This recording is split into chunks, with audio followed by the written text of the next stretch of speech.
අයිබෝවන් සිරුම් දෙනාට අපි අදත් එකතු වෙලා තියෙන්නේ සජීවී පන්ති කාමරයේ පටිගත කරන ලද පාඩමක් සමගින්. ඉතින් මෙම වීඩියෝ එකේ ප්‍රමාණාත්මය උදා කර ගැනීම සඳහා අපි ගැටලු හදන්න දීලා තියෙන වේලාව මේ වීඩියෝ එකෙන් අයින් කරලා තිනවා. ඉතින් ඒ නිසා අපේ දරුවන්ට පුළුවන් ගැටලුවක් හදන්න දුන්නාම මේ වීඩියෝ එක తాවකාලිකව නවත්තලා එහෙම නැත්නම් පෝස්ට් කරලා එම ගැටලුව විසඳලා නැවතත් මේ වීඩියෝ එක බලලා ඔගොල්ලෝ විසඳපු ගැටලුව හරියට විසඳලා තියෙනවද නැද්ද කියන එක බලා ගන්න. හොඳයි. අපි අද පාඩමත් සමග සම්බන්ධ වෙමු. අද අපි කතා කරන්න යන්නේ එදා අපි කතා කළා කොහොමද මේ බහුවස්ත්‍රයක අභ්‍යන්තර කෝණ එකතු හොයන්නේ කියන එක. එතනදී අපි කිව්වා පාද ගාන වැඩි වෙනකොට අභ්‍යන්තර කෝණ එකතුවත් එක පාදයක් වැඩි වෙනකොට 180 ගාණි වැඩි වෙනවායි කියලා අපි මතක් කළා. මතක් කරලා අපි එකකින් ගණන් හැදුවා. අද අපි කතා කරන්න යන්නේ බහුවස්ත්‍රයක බාහිර කෝණ එකතුව ගැන. මොකක් ගැනද කතා කරන්න යන්නේ?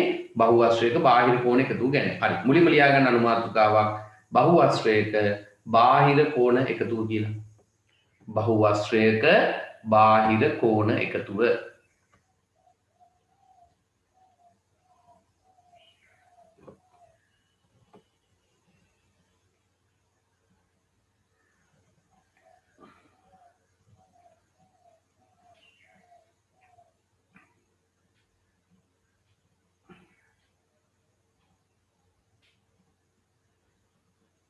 බහුවස්ත්‍රයක බාහිර කෝණ එකතුව.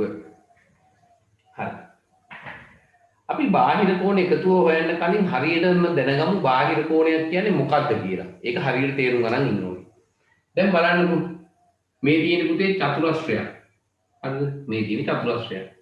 දැන් මෙයාගේ බාහිර කෝණ හැදෙන්න පුළුවන් මෙන්න මෙහෙම. හරිද? ඔන්න බලන්න ඈ. මෙයාගේ මම එක රේඛාවක් මේ විදිහට මැදලා මේක ටිකක් දික් කරගෙන ගියොත් කොහොම දික් කළොත් අනිත් රේඛාවත් සමග සෑදෙනව නේද කොහොමද මේ දිග දික් කරපු රේඛාව මේ තියෙන අනිත් රේඛාව. එයා දික් කරලා නැහැ. හරිද? එයාත් එක්ක ඔන්නුත් හැදෙනව නේද කෝණයක්. ඔය වගේ කෝණයක් තමයි දරුණිය අපි බාහිර කෝණයක් කියලා කියන්නේ. හරිද? එක රේඛාවක් දික් කරාම අනිත් රේඛාවත් සමග සෑදෙන කෝණය තමයි බාහිර කෝණය වෙන්නේ. දැන් මෙතන බැලුවොත් මෙයා මෙහෙම ගියාම මෙන්න ඔය ඕන බාහිර කෝණය. හරිද? කොහොම එනවා? දැන් උතර හැදෙනවා මෙන්න මෙහෙම දෙයක් බලන්න මෙන්න මේක ඈ උගල මට කියන්න මෙන්න මෙයා බාහිර කෝණයක් වෙනවද නැද්ද කියලා පොඩ්ඩක් මට කියන්න මෙන්න මෙයා බාහිර කෝණයක් වෙනවද නැද්ද නෑ ආගන්න මෙයා බාහිර කෝණයක් වෙන්නේ නෑ හරි කිව්වා උගල හරි හේතුව තමයි මේ බලන්න මෙයාගේ මෙන්න මේ රේඛාවක් දික් වෙලා මෙන්න මේ රේඛාවක් දික් වෙලා ඒ දෙන්න අතර තමයි මේ කෝණය හැදලා තියෙන්නේ. ඕක දැක්කහම පේනවා අර වගේ නෙමෙයි නිකන් අර මේ අර ප්‍රතිමුඛ කෝණවලදී x අකුර එන්නේ. එතන එන්නේ කෝණය ඒ වගේ කෝණයක් කියලා නේද? හරි. ඒතර මේ c අකුර බාහිර කෝණයක් නෙමෙයි. හැබැයි පුතේ උතන හැදෙනවා බාහිර කෝණ දෙකක්. හොඳට බලන්න. මෙන්න මෙයා නම් බාහිර කෝණයක් මේ. හොඳට බලන්න. මේ තියෙන දික් කරපු පාදය මේ තියෙන අනිත් පාදයනේ. ඔතන E කියන එක නා බාහිර කෝණයක් හැටියට ගන්න පුළුවන්. ඒ වගේම මෙන්න මෙයා F බාහිර කෝණයක් නේ. ඇයි මේ තියෙන දික් කරපු පාදේ මේ තියෙන අනිත් පාදෙත් එක්ක සෑදෙන කෝණය. පැහැදිලිද? එතකොට මතක තියාගන්න මේ රූප සටහනේ A කියන එක්කෙනයි B කියන එක්කෙනයි E කියන එක්කෙනයි F කියන එක්කෙනයි ඔක්කොම අපිට ගන්න පුළුවන් මොන කෝණ වලටද? බාහිර කෝණ වේ කියලා කියන්න පුළුවන්. ඒව බාහිර කෝණ වෙනවා. ඒව හරියි. හැබැයි මෙතන තියෙන C කියන කෝණය අපිට බාහිර කෝණ නොවේ කියලා ගන්න වෙනවා. ඒක බාහිර කෝණයක් නෙමෙයි. පැහැදිලිද? ඒ නිසා මතක තියාගන්න ඕගොල්ලෝ හරියට මුලින්ම බාහිර කෝණ වෙන්නේ මොනවද නොවෙන්නේ මොනවද කියන එක අඳුර ගන්න පුළුවන් වෙන්න ඕනේ. හරි. අපි ලියාගමු මෙන්න මෙහෙම. මේව ලියන්න. බහුවස්ත්‍රයක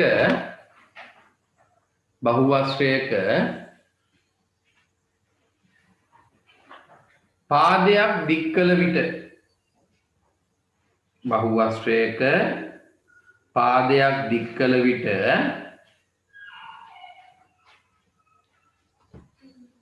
බහුවස්ත්‍රයක පාදයක් දික් කළ විට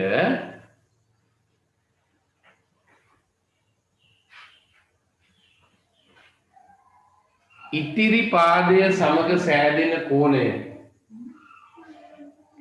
ඉතිරි පාදය සමග සෑදෙන කෝණය. ඉතිරි පාදය සමග සෑදෙන කෝණය බහුවස්ත්‍රයේ බාහිර කෝණය ලෙස හඳුන්වයි. බහුවස්ත්‍රයේ බාහිර කෝණය ලෙස හඳුන්වයි.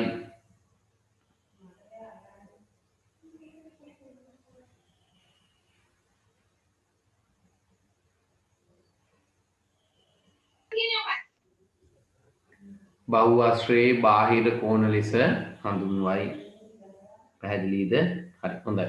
අපි මේ රූප සටහන ඇඳගමු. මේ විදිහටම ලියා ගන්න ඕක ඇඳගෙන.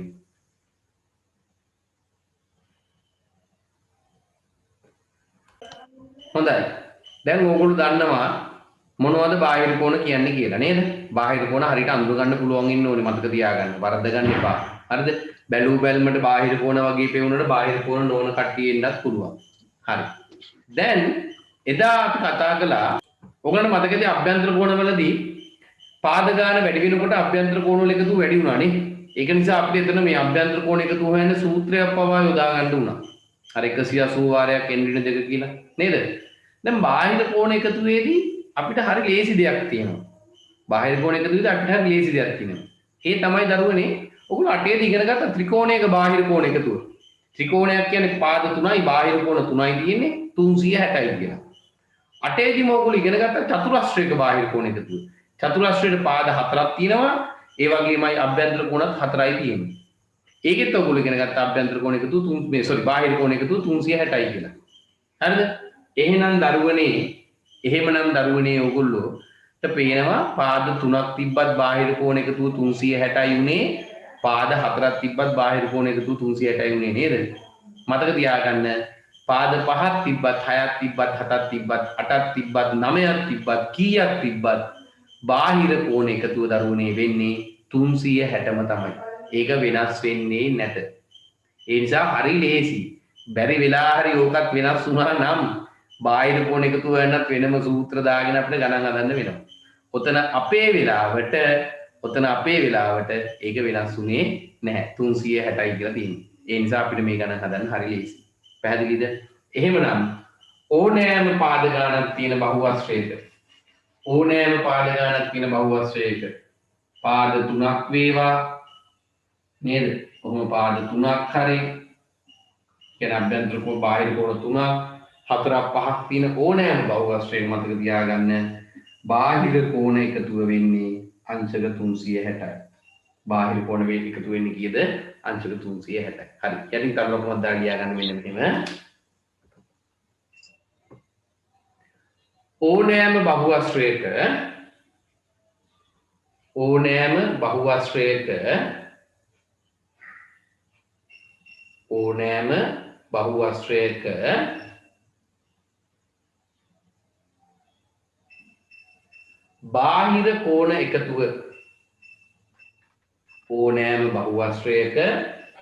බාහිර කෝණ එකතුව අංශක 360ක් වේ.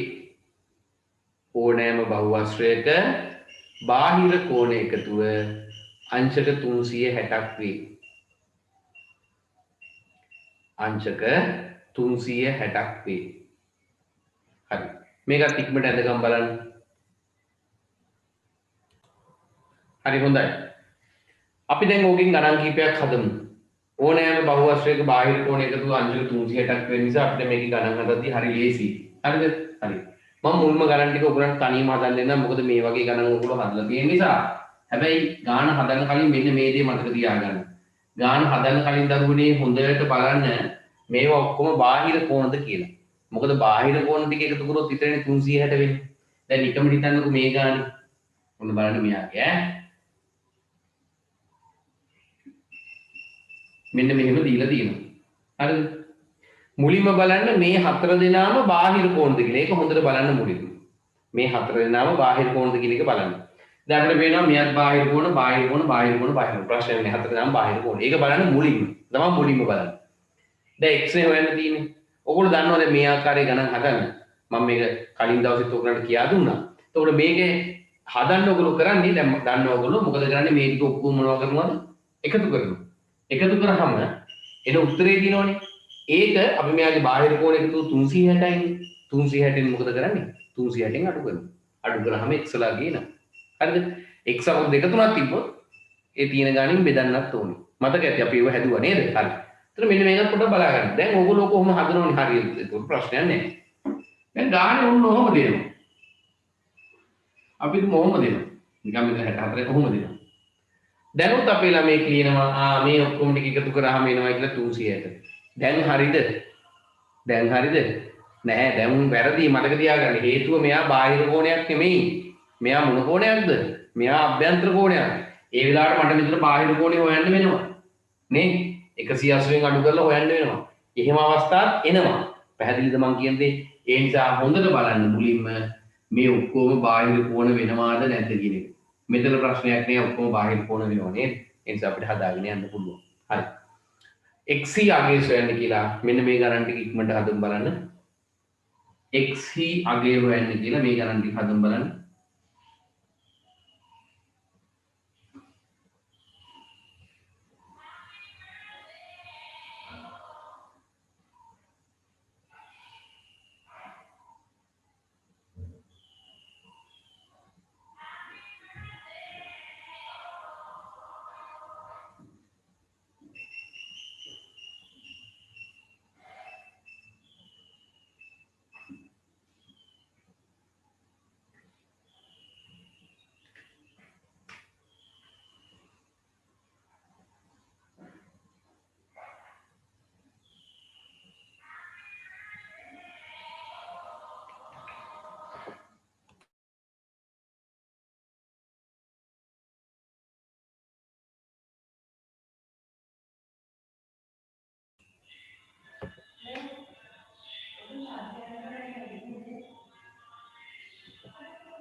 හරි.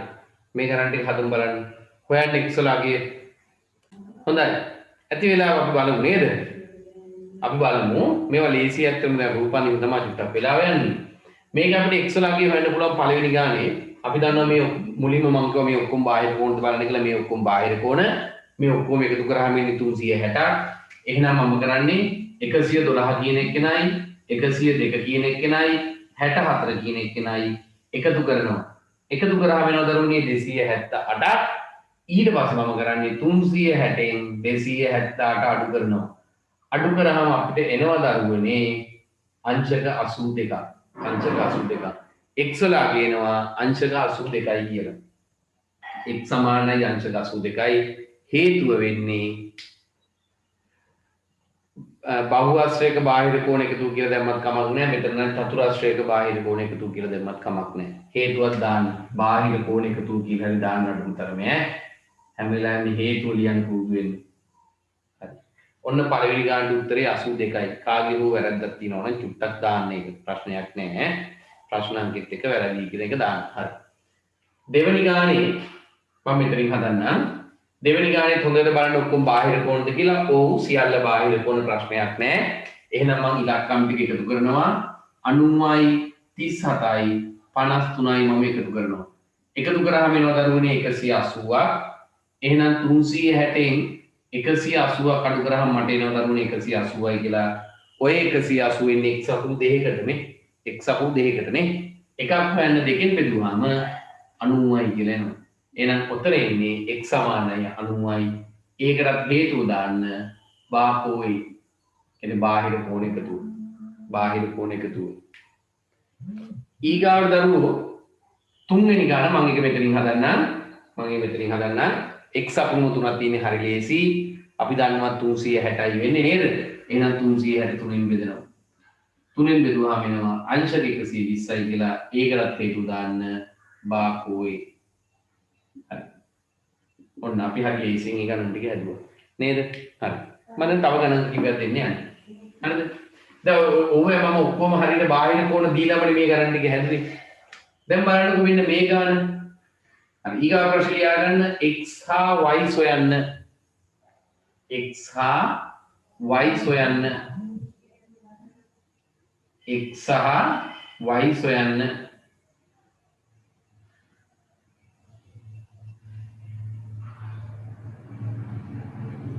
x සහ y සොයන්න.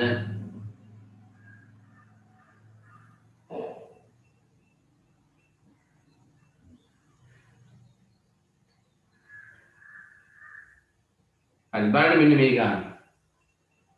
හරි. දැන් ඔය ගානේ කලබලයට මෙන්න මෙහෙම හිතන්න එපා. දැන් අපේ ළමයි මොකද ගන්නේ? ඔය ගාන හරි. බාහිර කොන්නේ.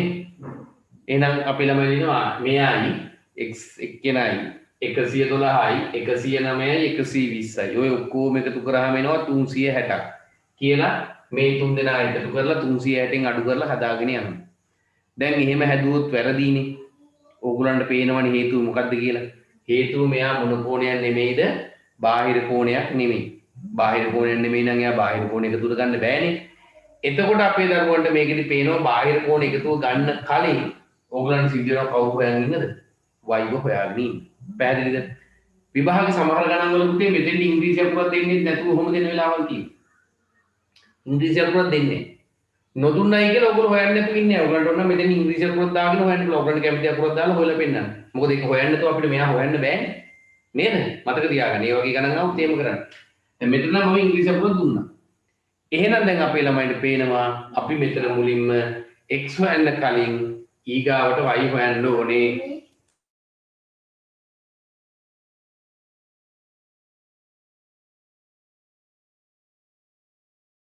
එතකොට දරුවනේ මේකෙදි අපිට මුලින්ම සිද්ධ වෙනවා x ට කලින් මෙන්න මේ y කියන එක කෙනා හොයන්න ඉන්න. ඒක හොයන්නේ සරල රේඛාවක් මත පිහිටි බද්ධ කෝණවල එකතුවයි. පැහැදිලිද? y හොයලා ඒ අගය මෙතෙන්ට ලියාගෙන ඊට පස්සේ තමයි අපි x අගය හොයන්න ඕනේ. හරි. අපි හදලා බලමුද මේ ගාන? අපි මේක හදලා බලමු. හදන්නකෝ බලන්න ගාන.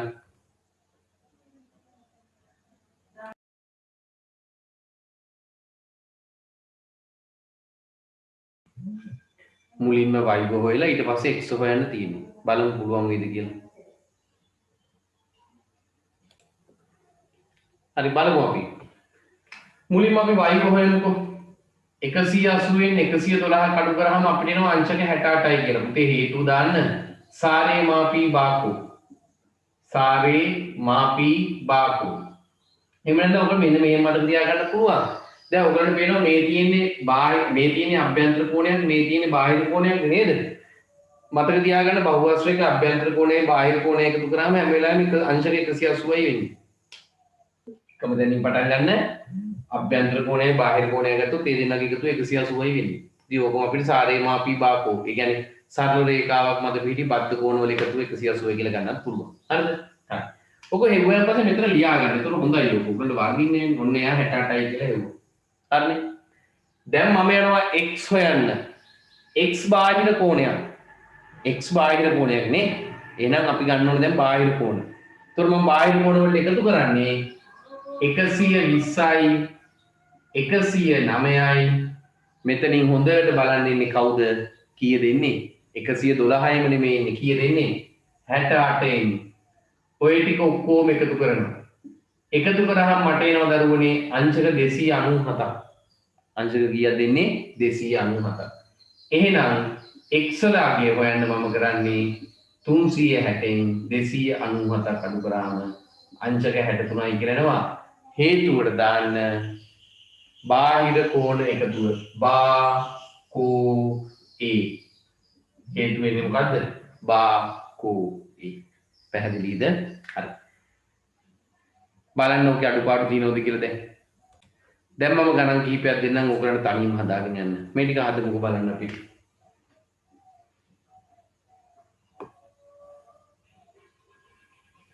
හරි. මෙන්න මේ දීලා තියෙන ගණන් දෙකත් හදුම් බලන්න.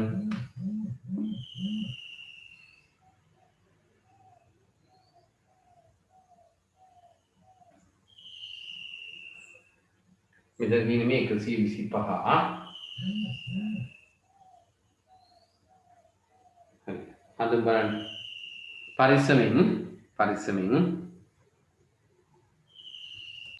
හොඳයි බලමු කොහොමද මේක හැදෙන්නේ කියන එක දැන් අපි මේකේ මුලින්ම ඔයගලන්ට පේනවා පැහැදිලිව මේ x ලාගේ හොයන්න කලින් y ලාගේ හොයන්න වෙනවා කියලා 180 මම 54ක් අඩු කරනවා අඩු කරාම වෙනවා දරුවනේ 126ක් අංශක හේතු දාගන්න සාරේ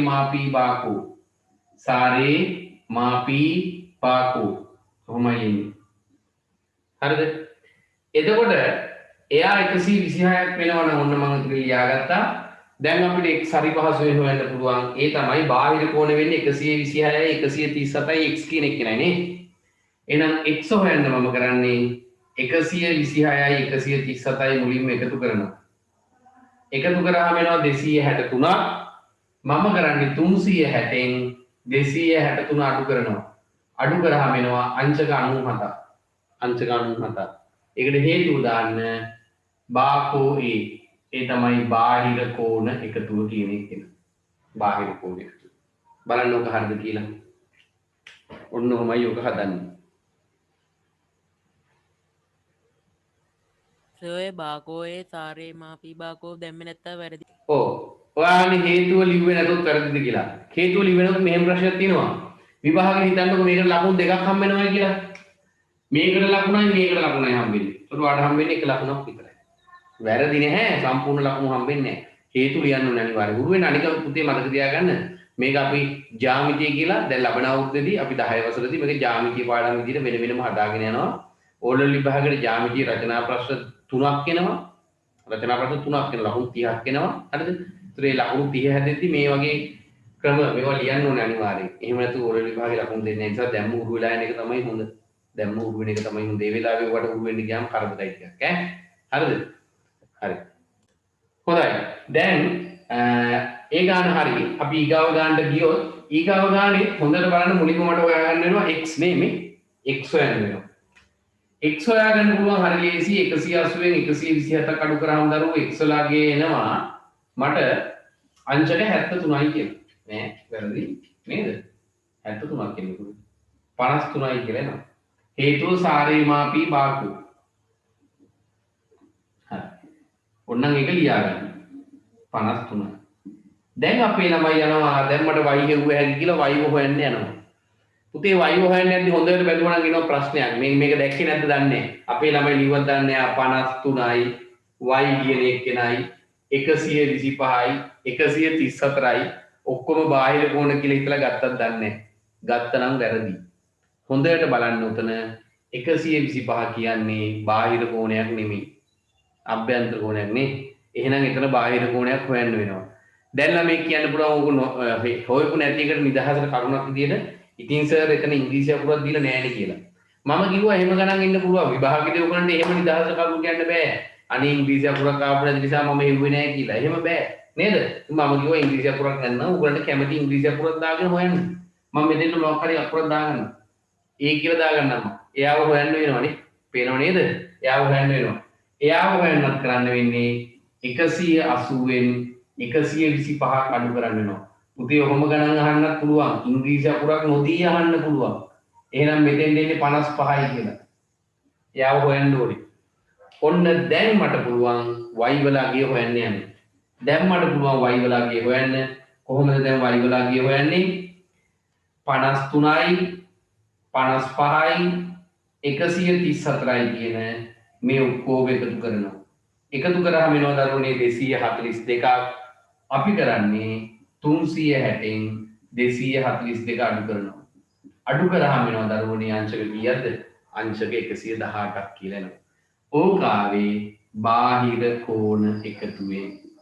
ඕකාවේ බාහිර කෝණ එකතුවේ. අපි ඔය කතා කළේ බහුවස්ත්‍රයක බාහිර කෝණ එකතුව ගැන.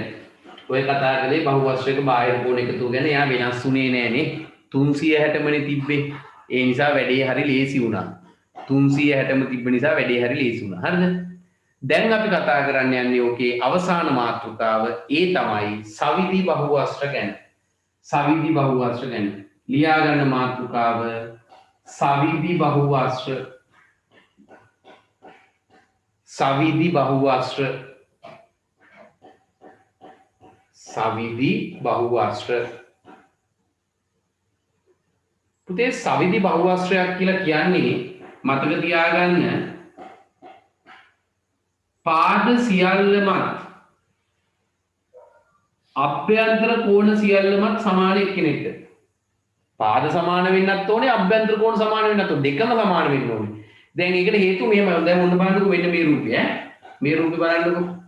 දැන් මෙයාගේ මට මෙහෙම පාද හතරම සමාන වෙන්න මෙයාව අදින්න පුළුවන් නේ මට. කොහොමද? හැබැයි බලන්නකෝ මෙයාගේ කෝණ හතර සමාන නැහැ. ඒතකොට පාද හතර සමාන වෙච්ච පමණින් මේක සවිධි බහුවස්ත්‍රයක් වෙන්නේ නැහැ. ඒ වගේමයි මතක තියාගන්න මෙයාගේ බලන්නකෝ කෝණ හතර සමානයි ඔක්කොම ඍජු කෝණ නෙවෙන්නේ. කෝණ හතර සමාන වෙච්ච පමණින් සවිධි බහුවස්ත්‍රයක් වෙන්නේ නැහැ. ඔන්න ඔය එක හොඳට මතක තියාගන්න. සවිධි බහුවස්ත්‍රයක් වෙන්න මතක තියාගන්න පාද හතරම සමාන වෙන්නත් ඕනේ. අභ්‍යන්තර කෝණ හතරම සමාන වෙන්නත් ඕනේ. හරිද? අද මම ඔකට අමතර දෙයක්ත් එකතු කරනවා. ඒ තමයි සවිධි බහුවස්ත්‍රයක් නම් පාද හතරක් සමාන වෙන්න ඕනේ. අභ්‍යන්තර කෝණ හතරක් සමාන වෙන්න ඕනේ. බාහිර කෝණත් සමාන වෙන්න ඕනේ. හතරක් නෙමෙයි තියෙන ගාන ඈ. මම හතරක් කියලා කිව්වට ඒක 3 4 5 වෙන්න පුළුවන්.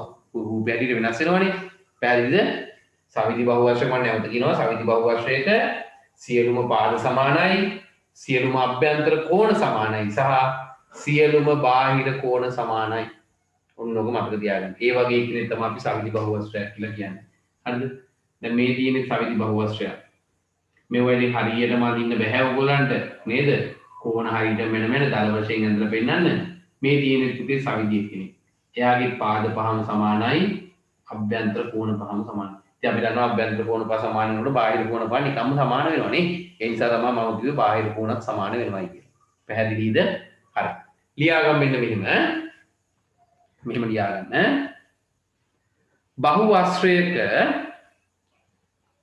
බහුවස්ත්‍රයක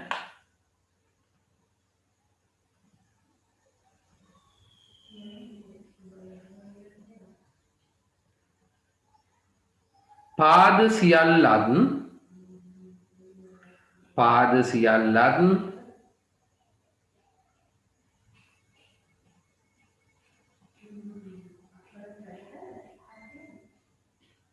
කෝණ සියල්ලත්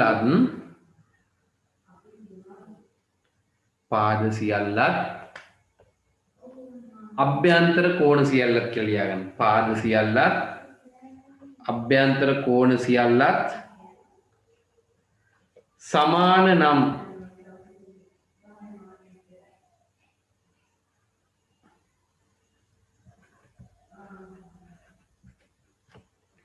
ඒවා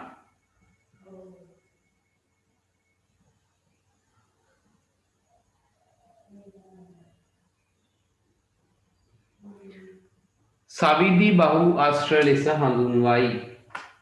ඒවා සවිධි බහුවස්ත්‍ර ලෙස හඳුන්වයි. ඒවා සවිධි බහුවස්ත්‍ර ලෙස හඳුන්වයි. ආයි කියන්නකො සර්. හරි. මේ රූප ටික ඇඳලා පෙන්නන්න දැන්. හොඳයි. ඔයාලට තමයි අපි සවිධි බහුවස්ත්‍ර කියලා කියන්නේ. දැන් අද මම කියා දෙන්න යන්නේ සවිධි බහුවස්ත්‍රයක බාහිර කෝණ එක අගය හොයන්න පුළුවන් ලේසි ක්‍රමයක්. දැන් අපි දන්නවා බාහිර කෝණේ හොයාගත්තොත් අභ්‍යන්තර කෝණේ හොයාගන්නත් පුළුවන් නේ. හරිද? අර මම කිව්වා වගේ බහුවස්ත්‍රයක බාහිර කෝණ එකතුව වෙනස් වෙන නිසා 360යි අනිවාර්යයෙන්. ඒ නිසා පුතේ සවිධි බහුවස්ත්‍රයක බාහිර කෝණයක අගය හොයන්න අපිට තියෙන පොඩි සූත්‍රයක්. පොඩි දේවල් මෙව්වා. අමාරු නෑ. හරි ලේසි. ඒ තමයි මෙන්න මෙහෙම. ඕනෑම සවිධි බහුවස්ත්‍රයක බාහිර කෝණයක අගය මට හොයන්න පුළුවන්. බාහිර කෝණයක අගය හොයන්න පුළුවන්. අපි දන්නවා බාහිර කෝණ ඔක්කොම සමානයි කියලා. හරිද? බාහිර කෝණයක අගය හොයන්න පුළුවන් දරුවනේ 300 අංශක 360න්. ඇයි? බාහිර කෝණයක තු වෙනස් වෙන්නේ නැහැ 360මනේ. නේද? බෙදනවා දරුවනේ ඒ බහුවස්ත්‍රයේ තියෙන පාද ගන්න බෙදෙනවා. දැන් ඕක අභ්‍යන්තර කෝණ එකතුවට ඔහොම සූත්‍රයක් දාන්න බෑ. ඇයි දාන්න බැරි? අපි දන්නවා අභ්‍යන්තර කෝණ එකතුව මේක කොයි වෙලෙත් වෙනස් වෙනවනේ. හැබැයි බාහිර කෝණ එකතුව වෙනස් වෙන්නේ නැහැ. ඒ නිසා අපිට මේ සූත්‍ර භාවිතා කරලා හරිය ලේසියෙන් බාහිර කෝණ එක අගය වෙන්න පුළුවන්. බාහිර කෝණ එක අගය වුවහම අභ්‍යන්තර කෝණ එක අගය වෙන්නත් ඔයගොල්ලෝ දන්නවා. ඇයි අර මම කිව්වේ දෙන්න එකතු කරාම 180ක් වෙනවා කියලා නේද? ඉතින් ඒ නිසා ඒක ප්‍රශ්නයක් වෙන්නේ නැහැ. එහෙනම් ඕනෑම සමිති බහුවස්ත්‍රයක බාහිර කෝණ එක අගය වෙන්න අපිට මෙන්න මේ සූත්‍රය භාවිතා කරන්න පුළුවන්. හරිද? අපි බලමු උගෙන් ගණන් කීපයක් හදලා. හරි. ලියන්න මෙහෙම. ඕනෑම සමිති බහුවස්ත්‍රයක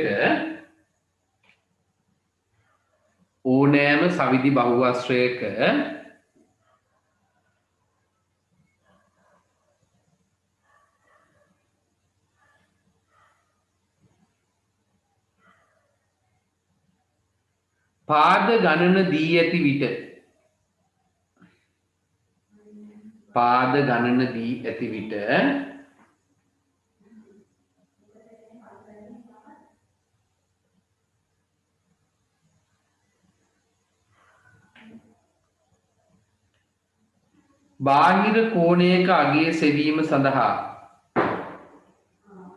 ගණන දී ඇති විට බාහිර කෝණයක අගය සෙවීම සඳහා පහත සූත්‍රය භාවිතා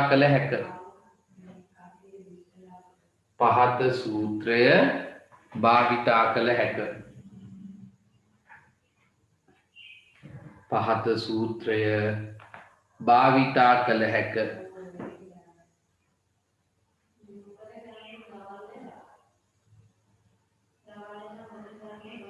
හරි මේක ලියා ගන්න. හරි අපි ගානක් හදලා බලමු මේකේ. ලියන්න පළවෙනි ප්‍රශ්නේ මෙන්න මෙහෙම. ලියා ගන්න මෙහෙම. පාද 8ක් වූ සවිදි බහු ආශ්‍රයක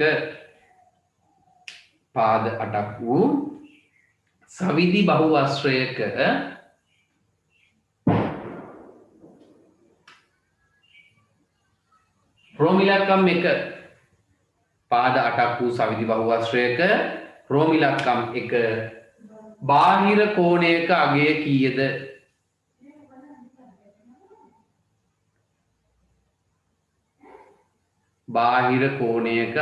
කීයද?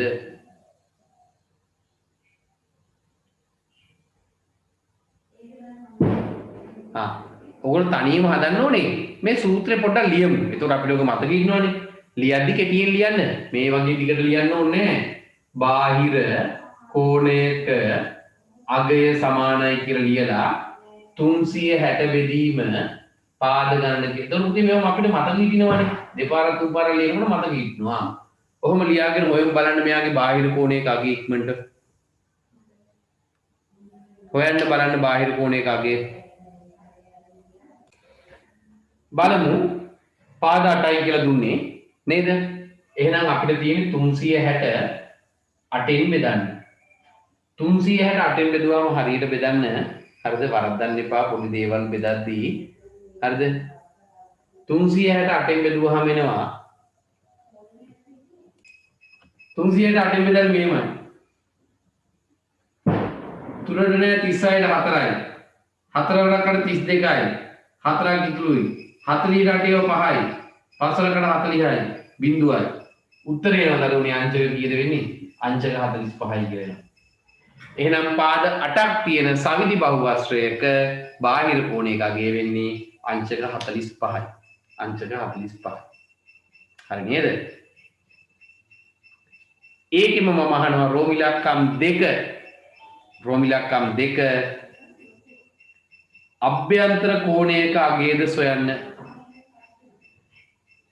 අභ්‍යන්තර කෝණයක අගයද සොයන්න.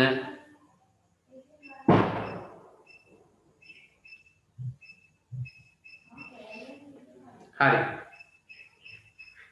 අභ්‍යන්තර කෝණය හොයන්න උගලන කරන්න තියෙන අපි දන්නවා බාහිර කෝණයයි අභ්‍යන්තර කෝණය එකතු කරාම 180ක් වෙනවා කියලා මම කිව්වේ අර සාරේ මාපී බාකෝ 180යි කියලා කිව්වේ. ඒ වගේ තමයි. එහෙනම් ඕගලන්ට තියෙන අභ්‍යන්තර කෝණයක අගය හොයන්න මොනවා කරන්න තියෙන්නේ? 180න් 45ක් මොනවා කරන්න ඕනේ? අඩු කරන්න ඕනේ. 180න් 45ක් අඩු කරන්න. අඩු කරලා බලන්න.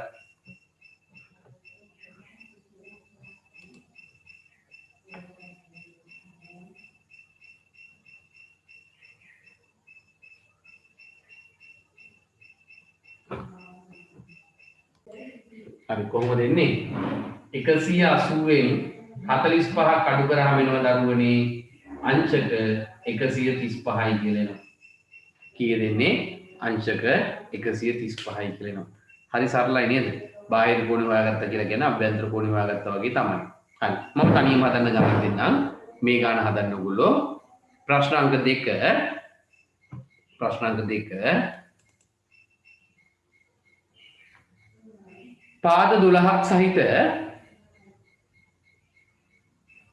පාද 12ක් සහිත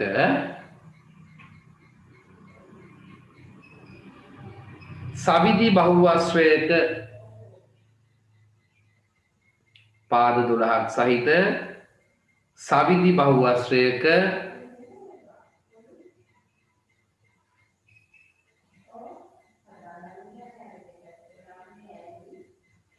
ක්‍රෝමිලක්කම් එක බාහිර කෝණයක අගය කීයද? බාහිර කෝණයක අගය කීයද?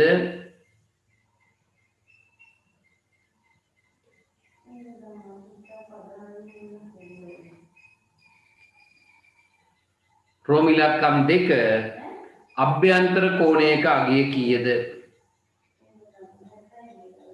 අභ්‍යන්තර කෝණයක අගය කීයද? හරි. හදමු බලන්න. අපි බලමුද ගාන? හරි. බලමු. මෙන්න මෙහෙමයි මේ ගානේ ඉන්නේ දරුවනේ හොඳට බලන්න. මේකේ බාහිර කෝණයක අගය හොයන්න පුළුවන් අපිට 360 බෙදුවාම පාද ගානේ ඒ කියන්නේ 12න් 30යි කියලා එනවා. අංශක 30යි එන්නේ. කීයද එන්නේ? අංශක 30යි. එහෙනම් බාහිර කෝණයක් අංශක 30ක් එනවා නම් අභ්‍යන්තර කෝණය හොයන්න 180න් 30ක් අඩු කරාම අපිට එනවා දරුවනේ අංශක 150යි කියලා. කීයද එන්නේ? අංශක 150යි කියලා. ওই විදිහටයි එන්නේ. බාහිර කෝණයක් අංශක 30යි, අභ්‍යන්තර කෝණයක් අංශක 150යි.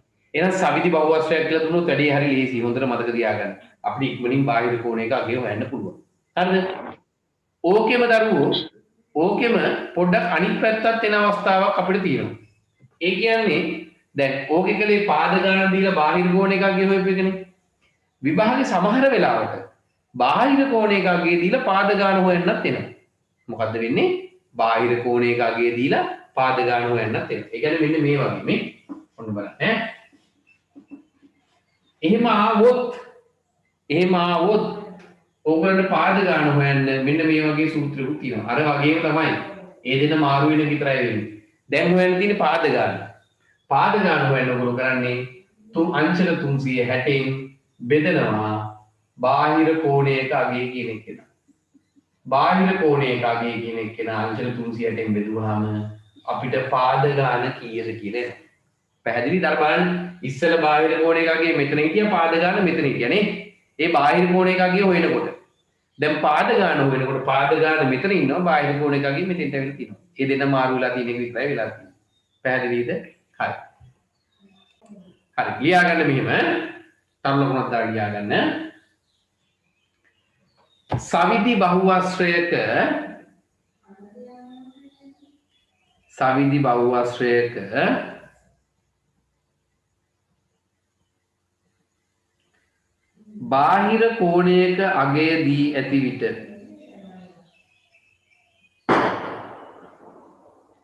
බාහිර කෝණයක අගය දී ඇති විට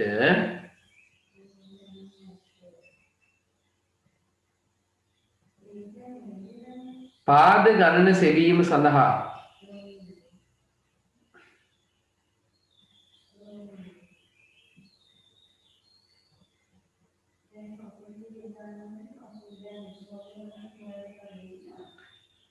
පහත සූත්‍රය භාවිතා කළ හැක.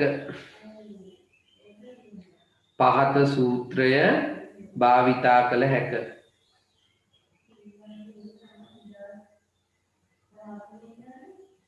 හරි. මේක ලියා ගන්නකො දැන්. හරි. මම ප්‍රශ්නයක් දෙන්නම්. අපි එක ගානකකින් හදුම ඇති. ලියන්න මෙන්න මෙහෙම මේ ප්‍රශ්නය.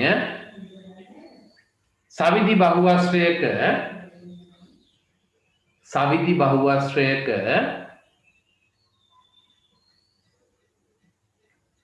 බාහිර කෝණයක අගය. සවිධි බහුවස්ත්‍රයක බාහිර කෝණයක අගය අංශක 60ක් නම් බාහිර කෝණයක අගය අංශක 60ක් නම් පාද ගණන සොයන්න. පාද ගණන සොයන්න.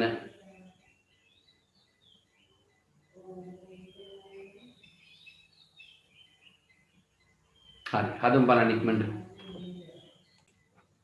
හරිනේ. ලොකු වෙලාවක් යන්නේ නැහැ ඔය ගාන හදන්න. පොඩි දෙයක් මම ඇහුවේ. පාද ගාන හොයන්න කිව්වේ බාහිර කෝණයකගේ අංශක 60යි නම්. මොකද වෙන්නේ? හරි ලේසි. අපිට තියෙන දරුවනේ 360 60න් බෙදන්න. 360 60න් බෙදුවාම මෙයාට මෙයා කැපිලා යනවනේ. නේද? මෙයාට මෙයා කැපිලා ගිහිල්ලා අපිට උත්තරේ එනවා දරුවනේ 6යි කියලා එනවා. කීයද උත්තරේ 6යි. ඒ කියන්නේ මෙයාට පාද කීයද තියෙන්නේ? පාද 6යි කියලා එන්නේ. පැහැදිලි නේද? සවිධි බහුවස්ත්‍රයක ඔය දෙපැත්තටම අහන්න පුළුවන්. පාද ගාන දීලා බාහිර කෝණයක අගය අහන්නත් පුළුවන්. බාහිර කෝණයක අගය දීලා පාද ගාන අහන්නත් පුළුවන්. පැහැදිලිද? ඉතින් ඔයගොල්ලෝ ඔය දෙපැත්තටම ගණන් හදන්න පුරු වෙන්න ඕනේ. හරිනේ? හරි. එහෙමනම් ඔතනින් බහුවස්ත්‍ර කියන පාඩම අපිට අවසන් කරන්න පුළුවන්. ඒ වගේමයි ඔගොල්ලෝ තාමත් අපේ මේ YouTube channel එක subscribe කරලා නැත්නම් ඔයගොල්ලන්ට පුළුවන් අපේ channel එක subscribe කරන්න.